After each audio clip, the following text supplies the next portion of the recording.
Mesdames et messieurs, bonjour. Bienvenue dans votre émission En Aparté. Aujourd'hui, nous recevons Rahmani Tariq, vice-président du Conseil Sud de l'Ordre national des médecins dentistes au Maroc. Nous allons parler de l'organisation de l'Ordre national des médecins dentistes au Maroc. Nous allons aussi parler des problèmes que vivent les citoyens par rapport à certaines personnes qui se disent dentistes et qui ne le sont pas.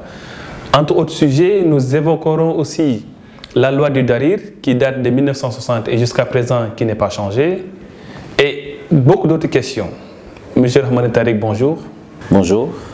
Vous êtes Rahmani Tariq, vice-président du Conseil régional Sud de l'Ordre national des médecins dentistes.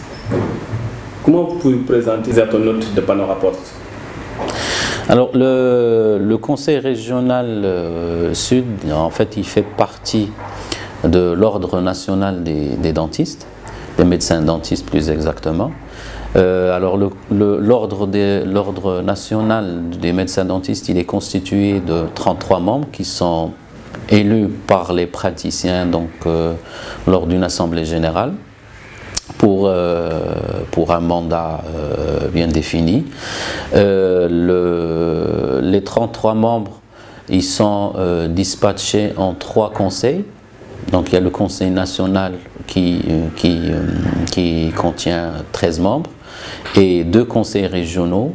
Pour l'instant, on n'en a que 2, c'est-à-dire un conseil régional au nord et un conseil régional au sud.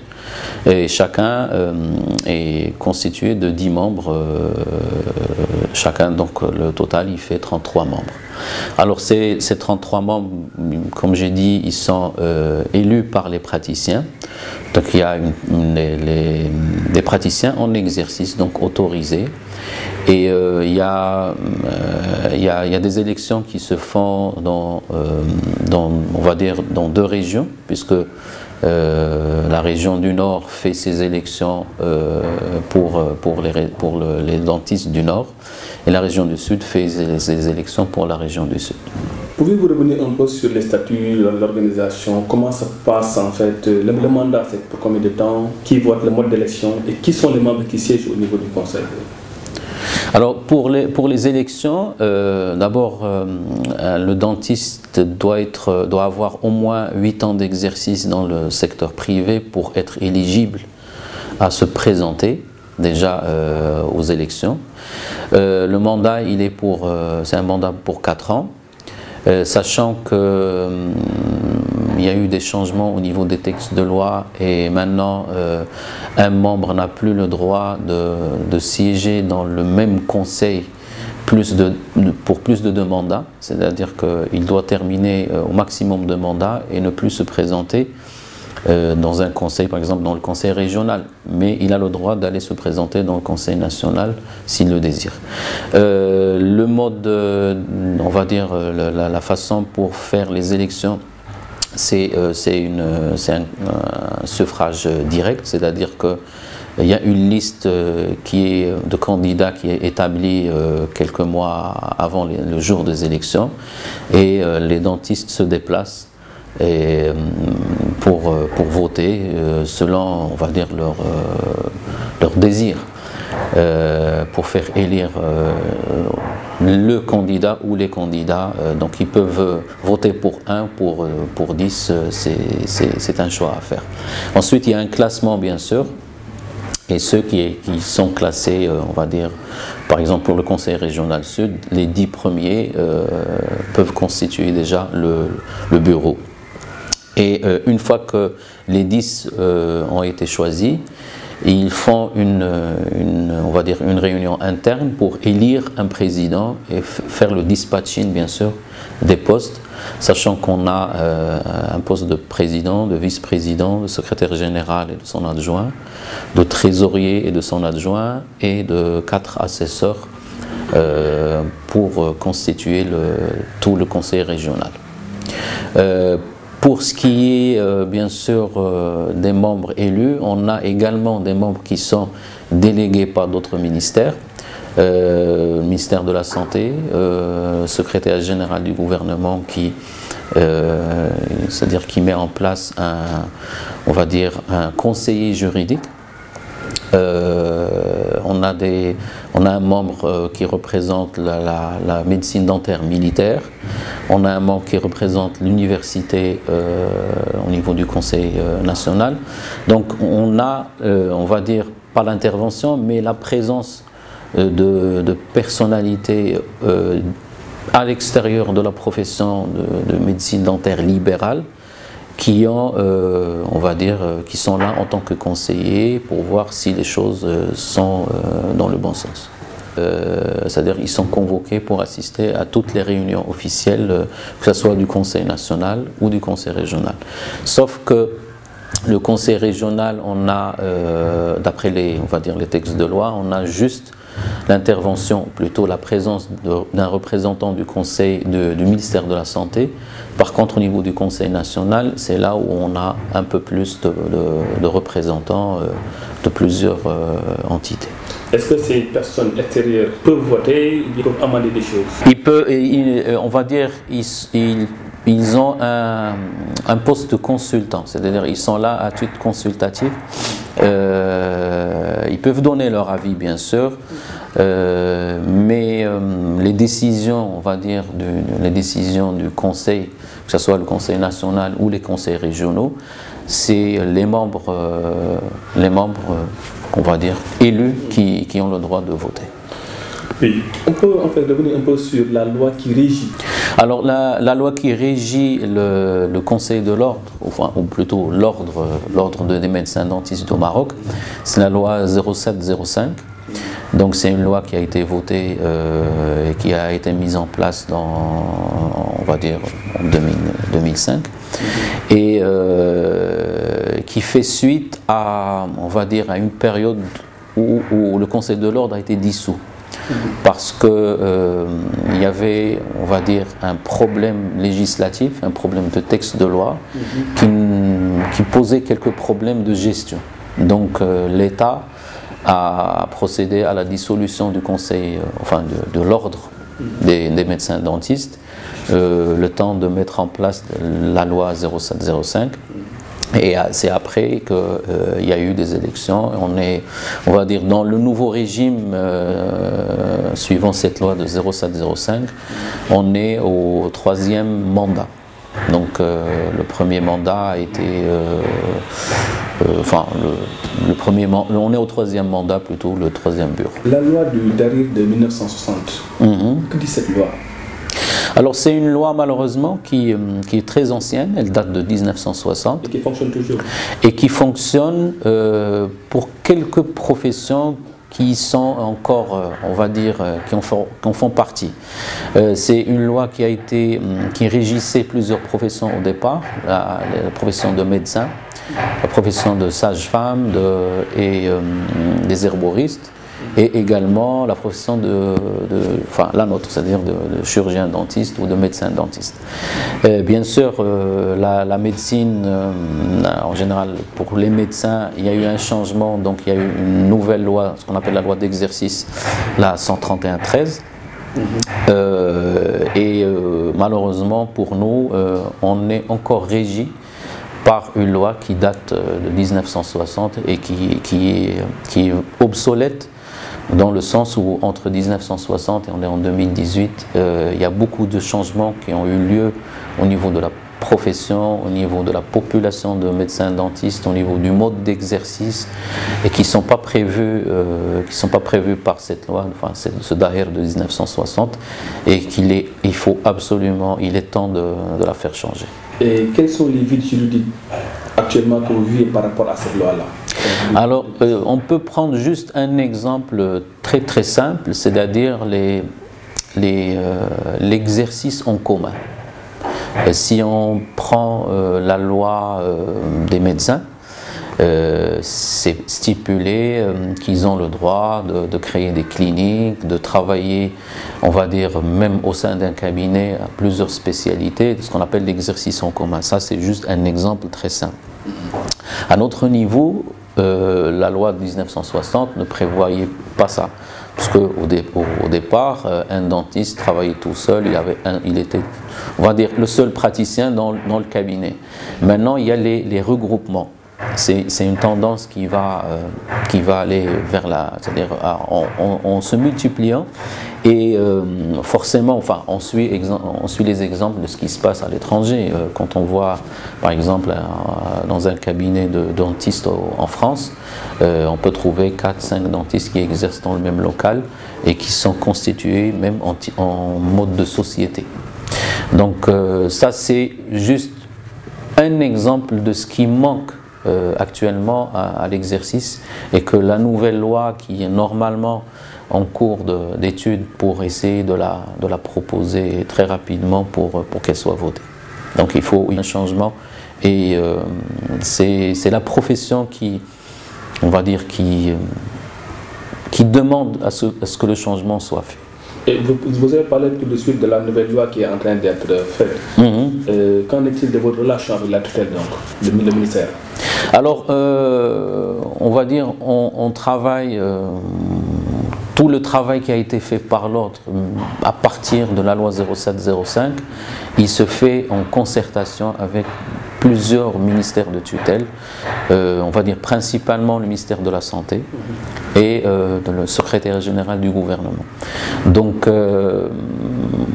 on travaille en totale collaboration, on essaye de faire des propositions, parce qu'on est dedans, c'est-à-dire c'est nous qui exerçons tous les jours dans nos cabinets privés. Donc on sait de quoi on a besoin. On sait quels sont les problèmes qu'on va avoir ou qu'on est en train de vivre. Et forcément, au niveau de la nouvelle loi qui, on espère, va sortir très rapidement, on aimerait bien au moins éliminer une bonne partie des blocages et des soucis que connaît notre profession. Oui, quand on parle de la mise en place de nouvelles lois par rapport à n'importe quel secteur d'activité, bon, c'est vrai que l'État, en fait, le gouvernement veut encadrer, veut avoir le contrôle des garde-fous, comme on dit. Souvent aussi, les acteurs qui sont sur le terrain, ils veulent avoir plus de liberté, être moins contrôlés, être moins soumis à des rigidités, comme on dit. Et donc, ces points d'achoppement-là, est-ce qu'il y en a? Et est-ce que les syndicats, je ne sais pas, est-ce qu'il existe des syndicats au niveau de l'ordre, au niveau de la médecine dentaire? Est-ce que les syndicats, s'ils existent, sont impliqués aussi dans ce processus d'élaboration de nouvelles lois? Alors, tous les acteurs, nous, on a une profession un peu spéciale. C'est heureusement, parce qu'on essaye d'intégrer tous les acteurs dans toutes les démarches qu'on est en train de faire. C'est-à-dire que le Conseil de l'ordre, il est en relation, pas directe, mais il est en concertation presque quotidienne avec la fédération des syndicats des dentistes. Il est en concertation également avec les associations scientifiques, les associations à but social. Donc tous ces acteurs, on les fait intégrer dans tous les processus de décision que concerne notre profession. Donc on va dire au niveau interne, on n'a pas de problème. Avec les ministères de tutelle, non plus, on n'a pas de problème. C'est-à-dire on arrive à proposer, on va dire, à discuter librement. On arrive à faire des propositions, des amendements ou des modifications sur ce qui a été fait et ce qui va venir. Donc dans ce sens, on n'a pas de souci. Tout est accepté? Partout, mais on va dire, nous non plus, on ne demande pas que la profession soit laissée, on va dire, comme elle veut. Il faut des garde-fous, comme dans tous les pays. L'État essaye d'avoir des garanties pour que les choses soient nettes, claires, et surtout pour garantir une qualité de soins dentaires pour les citoyens. C'est ça le plus important. C'est-à-dire que, in fine, la profession de médecine dentaire, c'est une profession qui est médicale. Il y a la santé du citoyen qui est en jeu, et l'État essaye d'avoir des garanties dans ce sens. Et les professionnels, ils sont conscients on va dire, de leurs devoirs. Et bien sûr, ils ont des droits, mais ils sont conscients de leurs devoirs. Ça montre qu'en fait, il y a des obstacles souvent sur lesquels vous butez en fait, dans votre démarche de médecin ou bien dans votre démarche de chef d'entreprise, parce que si vous êtes le chef d'entreprise, alors quels sont les obstacles en réalité sur lesquels vous êtes confronté dans votre fonction? Alors, les obstacles, on va dire, on ne va pas parler d'obstacles dans le sens où c'est vraiment quelque chose qui nous empêche de travailler. On a, comme toutes les entreprises, des problèmes, enfin pas des problèmes, mais des soucis de gestion. Par exemple, les professionnels, quand ils sortent des facultés de médecine dentaire, ils sont avant tout des médecins dentistes. Ils ne sont pas formés complètement en tant que chef d'entreprise. Et bien sûr, quand ils vont sur le marché du secteur privé, du secteur libéral, forcément, ils sont confrontés à autre chose. Donc, il y a une méconnaissance dans leur formation. Donc, une connaissance des textes de loi, des obligations en tant que chef d'entreprise. D'ailleurs, le Conseil de l'Ordre, depuis, on va dire, déjà l'ancien mandat et le présent, on a essayé on va dire, de juguler à ce manque en intégrant plutôt des types de journées de formation pour les nouveaux lauréats, c'est-à-dire les gens qui sortent fraîchement des facultés de médecine dentaire. On essaye de les intégrer dans le milieu professionnel par des journées de formation concernant les types d'installation, les normes d'installation, un peu de la fiscalité, de la gestion de cabinet, parce que c'est des choses qui manquent énormément aux professionnels que nous sommes quand on est très très fraîchement diplômé et un jeune médecin dentiste qui vient de s'installer. Après, bien sûr, on a des soucis, on va dire quotidiens comme toutes les professions, peut-être un régime fiscal qui est légèrement à revoir, parce que, on va dire, on est considéré comme une entreprise, mais en fait on n'est pas vraiment une entreprise, donc il y a des choses à corriger. On ne va pas dire qu'on ne veut pas payer d'impôts, on doit payer des impôts comme tous les citoyens marocains, mais il y a des choses à revoir, et bon, l'État, il est à l'écoute. Les choses, oui, c'était quelles fois? Les choses, par exemple, ce qu'on appelle la taxe professionnelle, on va dire, qui est légèrement à revoir, parce que on est taxé sur le type d'installation qu'on met en place, c'est-à-dire l'installation au cabinet. Et plus on va avoir un cabinet performant, dans le but de servir la profession, plutôt de servir le citoyen, on risque d'être taxé parce qu'on a investi énormément. Et là, il faudrait un peu revoir les choses dans ce sens. Donc actuellement, en fait, il y a des jeunes diplômés qui sont sur le marché, qui demandent à être accompagnés, et vous participez à leur formation. Est-ce que chez vous, en fait, il y a on vient se plaindre ou bien on vient vous notifier en fait des manquements liés non seulement à ces jeunes qui viennent de sortir, et aussi à certains techniciens, à certains dentistes qui sont en pratique et qui font en fait des choses qui ne sont pas du tout en fait catholiques par rapport à la profession? Oui. Alors, bien sûr, enfin, juste pour corriger une petite information, il n'y a pas que les jeunes qui commettent des fautes. On va dire sanctionnable ou non, donc tout le monde peut commettre une faute. Donc c'est pas parce qu'on est jeune qu'on est obligé de commettre des fautes ou de pratiquer d'une façon, on va dire, qui risque de poser des problèmes. Alors effectivement, le conseil régional, enfin l'ordre en général, au niveau des textes de loi, a prévu ce qu'on appelle le conseil de discipline. Alors le conseil de discipline, donc les membres, ils font partie ils font partie des conseils régionaux, c'est-à-dire que c'est le conseil régional, ou bien du Nord, ou bien du Sud pour l'instant, qui on va dire, détermine ce qu'on appelle un conseil de discipline. Donc c'est des membres qui font partie du conseil de l'ordre, c'est régional, et en même temps, ils ont, en plus de ça, la lourde tâche de siéger au niveau du conseil de discipline.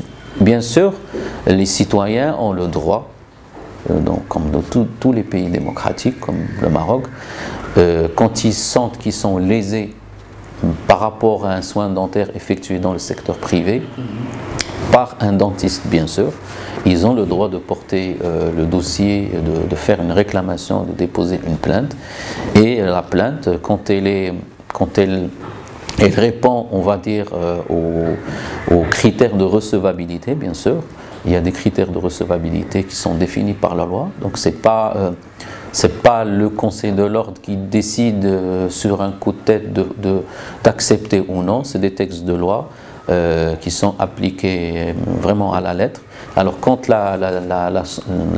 on va dire la réclamation, plutôt la plainte est recevable, il y a toute une procédure de mise en place ce qu'on appelle une instruction, donc une enquête, et qui peut se terminer par une sanction pour le dentiste ou par on va dire un non-lieu, c'est-à-dire où le dentiste, d'après les documents, bien sûr on juge sur les documents fournis par le plaignant, on essaye de faire une enquête le plus approfondie possible et on peut arriver à des sanctions, on va dire, qui peuvent aller d'un simple avertissement à un blâme, également des amendes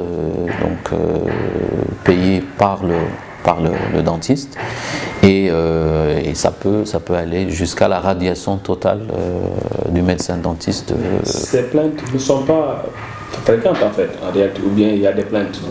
Alors, si je peux vous donner un petit chiffre, on a aux alentours d'une cinquantaine de plaintes par an. Par an, une cinquantaine de plaintes. 50-60 plaintes par an qui sont traitées, c'est-à-dire par le conseil de discipline. Bien sûr, quand il s'agit, c'est-à-dire quand il y a faute et qui est prouvée, en général, il y a une sanction. Maintenant, tout à l'heure, vous avez parlé des médecins qui sont dans le privé. Maintenant, ceux qui sont dans le public, comment se passent en fait les plaintes qui leur sont en fait Alors, il faut préciser que le Conseil de l'ordre, il ne concerne que les médecins dentistes du secteur privé. C'est-à-dire qu'il gère la profession libérale.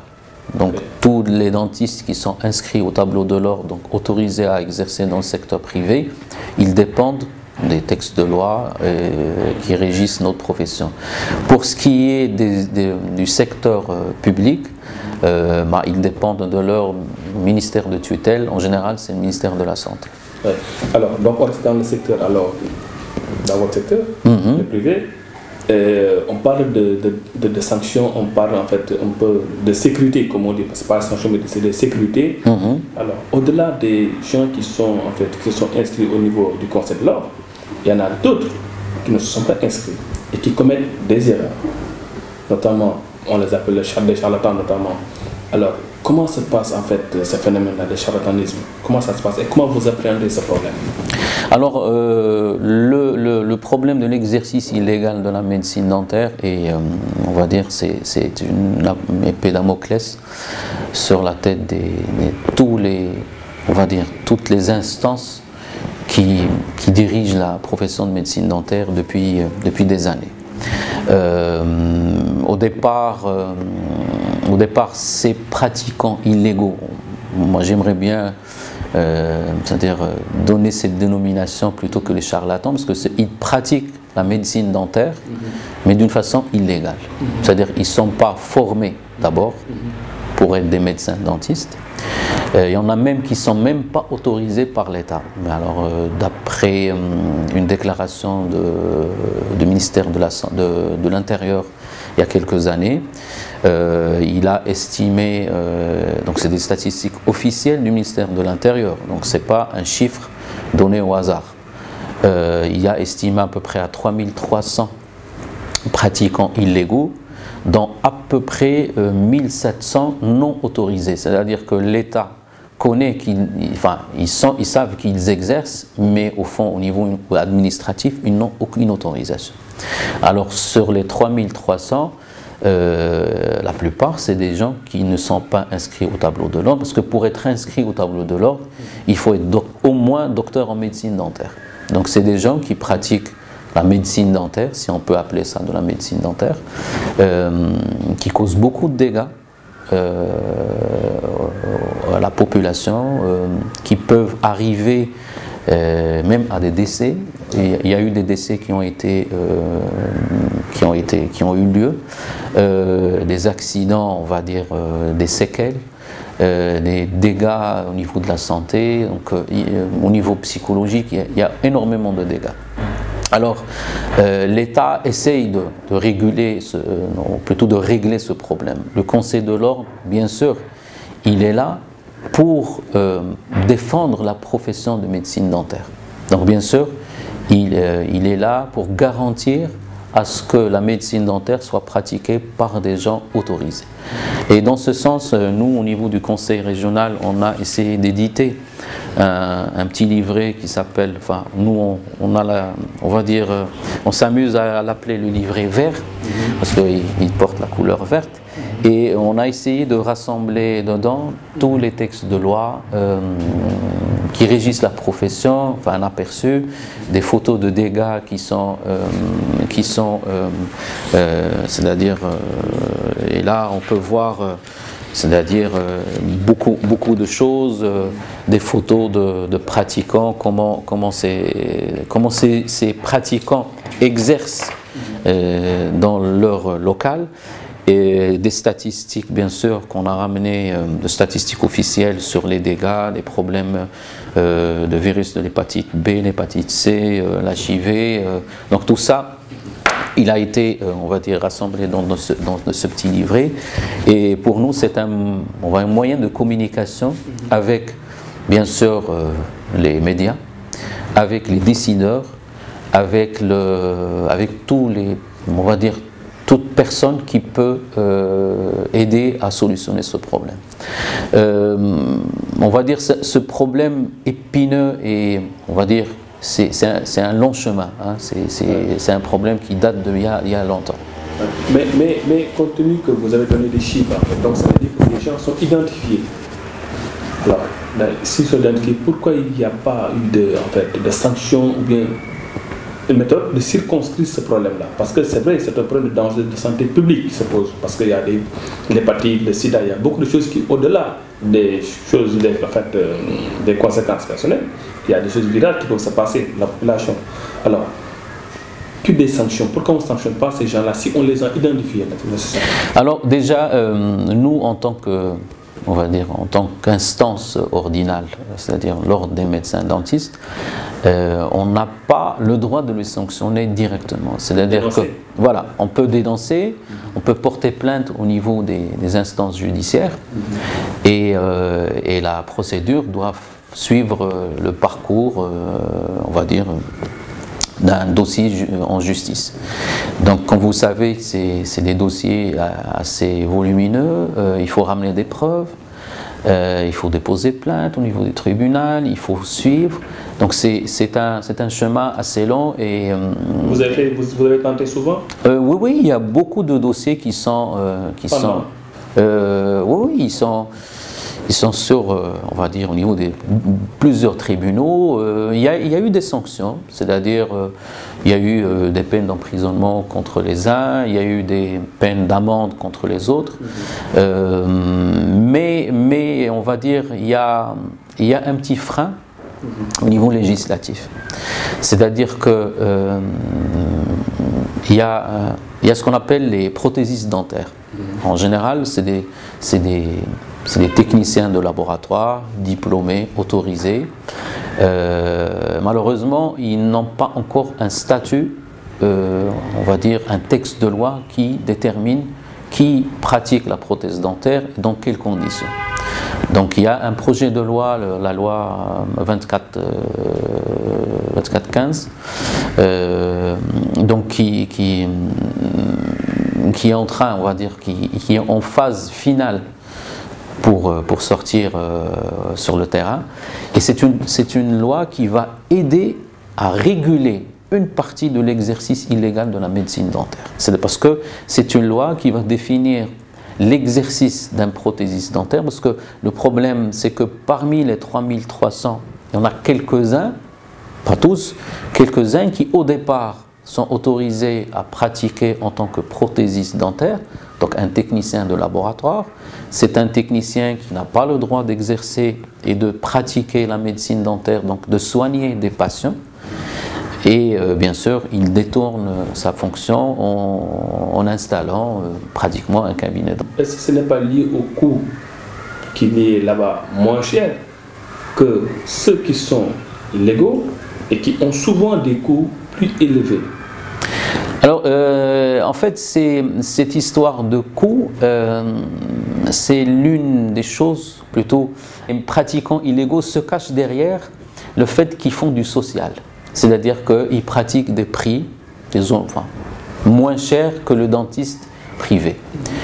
Et au cours de plusieurs enquêtes qui ont été faites sur le terrain, au cours de plusieurs investigations, il y en a même des pratiquants illégaux qui facturent encore plus que ce qui est facturé par un praticien autorisé.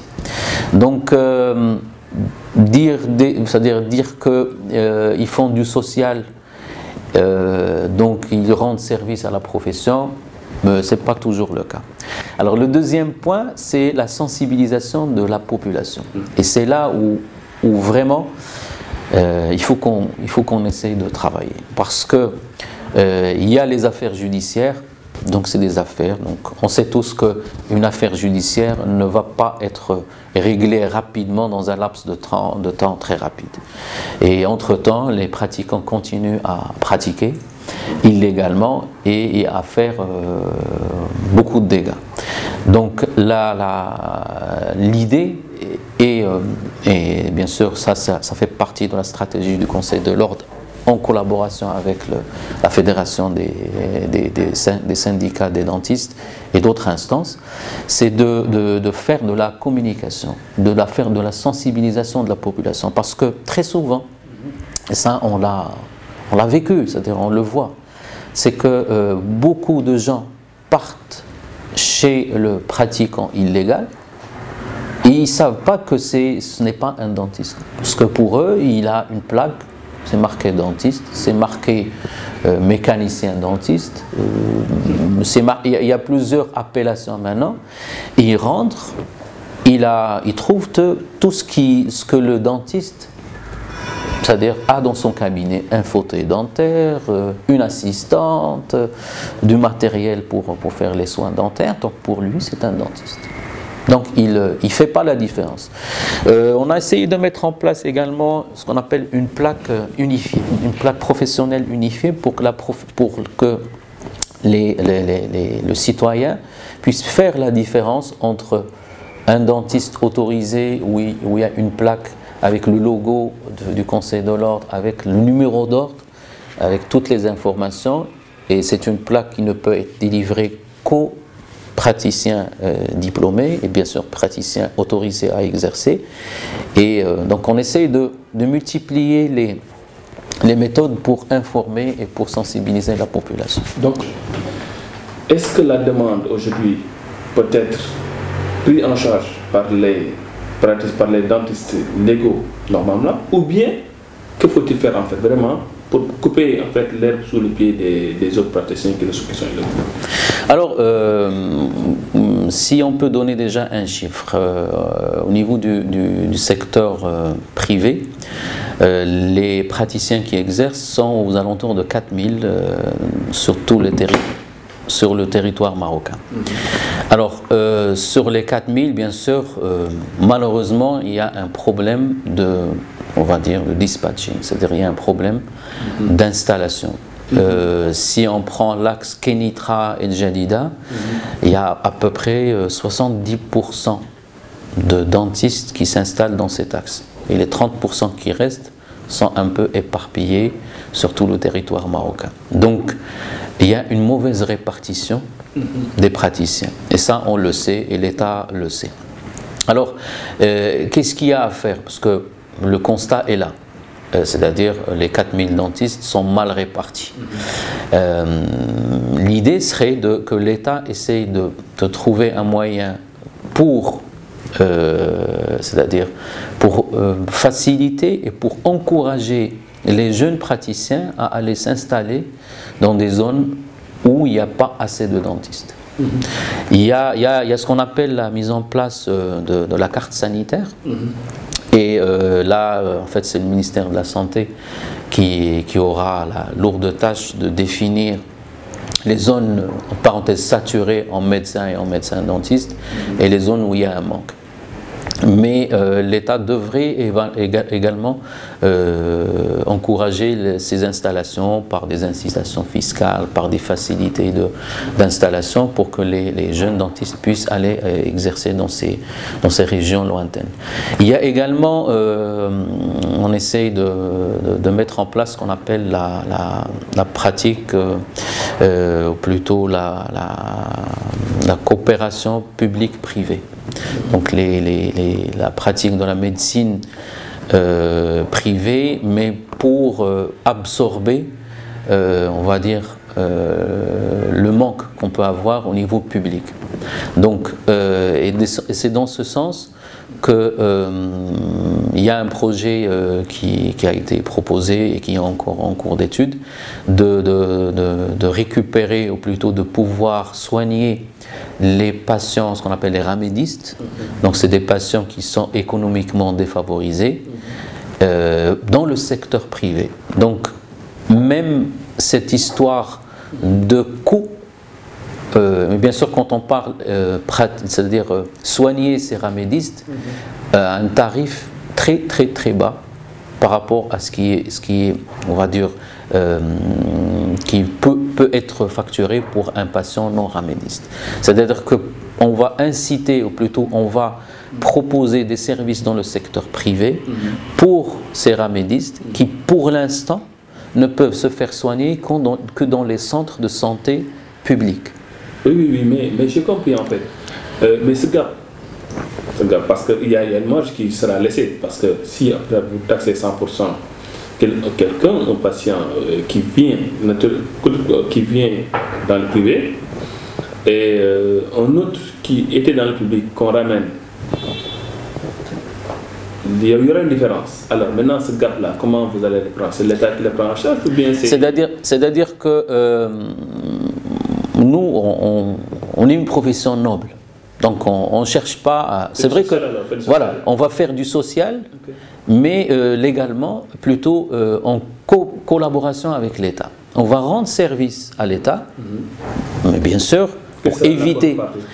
La contrepartie, il faudrait la discuter avec l'État. Oui, parce que bien sûr que vous êtes privé, vous êtes chef d'entreprise, déjà vous avez vu qu'il y a des taxes, on vous taxe beaucoup par rapport à votre installation. Donc si vous faites du social, naturellement vous aidez l'État en fait, dans ce rôle régalien. Donc il y a une contrepartie. Mais pour moi, enfin, nous pensons que c'est une très bonne idée, mais il faudra discuter avec l'État. Et l'État, bien sûr, que va poser aussi ces conditions. Mais pour moi, en fait, la question qui va suivre, c'est est-ce que ne va-t-on pas entrer dans la privatisation en fait, de la santé? En fait, c'est pas forcément de la privatisation. C'est le secteur de la santé publique, il va continuer à travailler. Oui. Si on prend par exemple le CHU de Casa, il y a un grand centre dentaire de référence. À Rabat, il y a également un centre dentaire. Il y a des dispensaires de la santé publique où il y a des installations de fauteuils dentaires donc, qui prodiguent des soins. Il y aura toujours un exercice au niveau de la santé publique, donc les gens vont continuer à aller.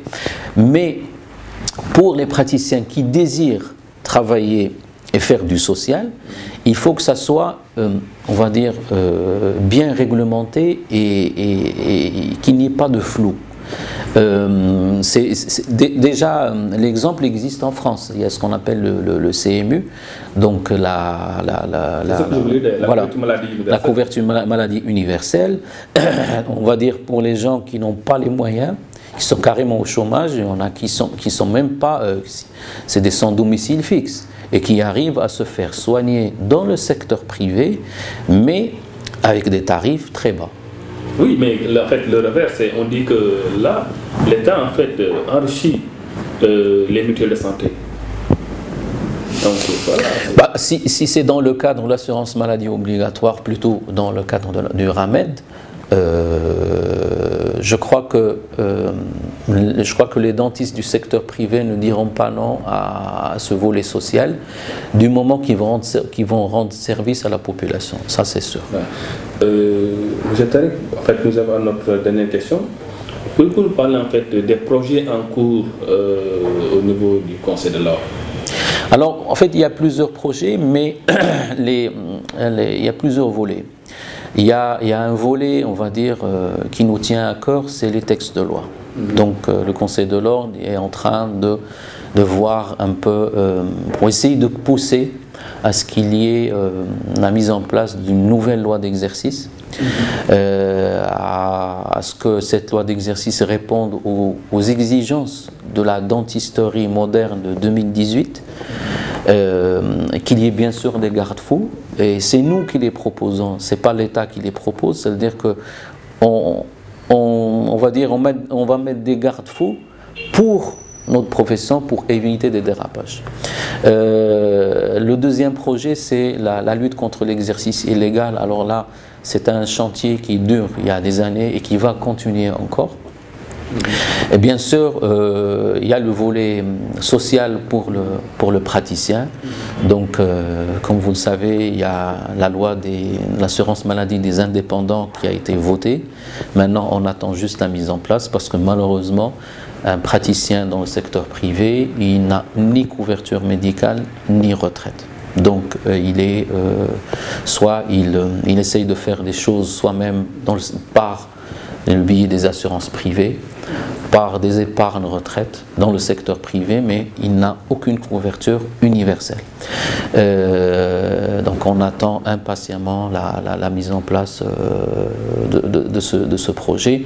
Et bien sûr, il y a d'autres projets, on va dire, d'organisation des services du Conseil de l'Ordre, éventuellement des discussions et ça concerne toute la profession médicale, pas que les dentistes, c'est le côté fiscal qu'on essaye de réorganiser pour qu'il soit adapté à la profession de médecine en général et de médecine dentaire en particulier. Merci beaucoup, Dr Tariq. Merci beaucoup à vous aussi, mesdames et messieurs. Panorama Post vous donne rendez-vous prochainement pour un autre numéro